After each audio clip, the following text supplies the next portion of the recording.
Hello बच्चों, let's read the question. So question says that which of the following species contain maximum dxy orbital electron? So dxy electron तो अब हमें सबसे पहले D electron देखने पड़ेंगे कहाँ पे है। तो एक एक करके सबका हम इलेक्ट्रॉनिक कॉन्फ़िगरेशन लिखते हैं। सबसे पहले मैं बात करता हूँ क्रोमियम, जिसका एटॉमिक नंबर होता है 24। सो इसका इलेक्ट्रॉनिक कॉन्फ़िगरेशन कैसे लिखा जाता है? सो ये लिखा जाता है आपके पास सबसे पहले आर्गन, जिसका एटॉमिक नंबर कितना होता है आर्गन का। सो आर्गन की बात करें तो ये कितना आ जाता है आपका 18 आ जाता है। 18 के बाद फिर क्या आ जाएगा? इसके बाद हम लिखेंगे 3d।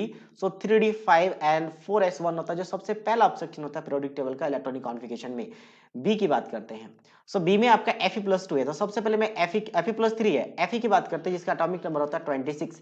तो इसके लिए लिखा जाएगा आर्गन जो कि 18 हो चुका है। फिर आपका 3d6 एंड 4s2 लिखा जाता है। नेक्स्ट हम बात करते हैं सी में कॉपर। ठीक है, फिर हम +2 और +1 की बात +3 की बात करेंगे। कॉपर होता है 29 जिसको लिखा जाता है आर्गन, और आर्गन के बाद यानी 18 हो चुका है और इसके बाद लिखा जाता है 3d10 एंड 4s1। फिर से एक और ऑब्जेक्शन।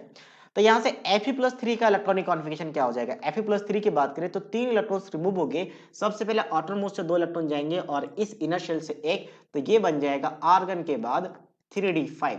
अच्छा, यहाँ पे 3d5 है, यहाँ पे भी 3d5 आ चुका है। इसकी बात करते हैं यहाँ की बात करें तो यहाँ पे क्या लिखा जाएगा आपका? यहाँ पे एक इलेक्ट्रॉन का रिमूवल हो रहा है, वो इलेक्ट्रॉन कहाँ से जाएगा? 4s से जाएगा।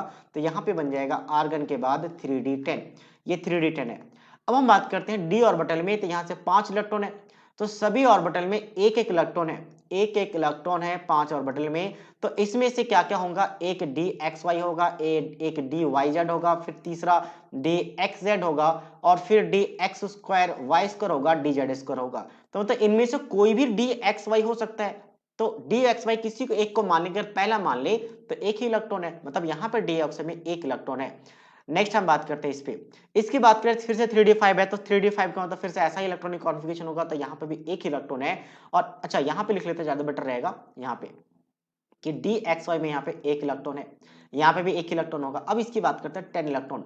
10 इलेक्ट्रॉन का मतलब क्या है? सारे 10 इलेक्ट्रॉन्स पेयर्ड है, तो मतलब एक ऑर्बिटल में दो दो इलेक्ट्रॉन्स होंगे। तो इनमें से कोई भी एक dxy होगा, तो dxy का चाहे कोई भी ले ले, तो मैक्सिमम इलेक्ट्रॉन कितने होंगे? 2 होंगे। तो ये 2 हो चुका है। तो मैक्सिमम पूछा गया था, तो किसमें? आपका लास्ट वाले में, यानी कि ऑप्शन सी में। So that means option C is the right answer of this question. So I hope you understood it well. All the best.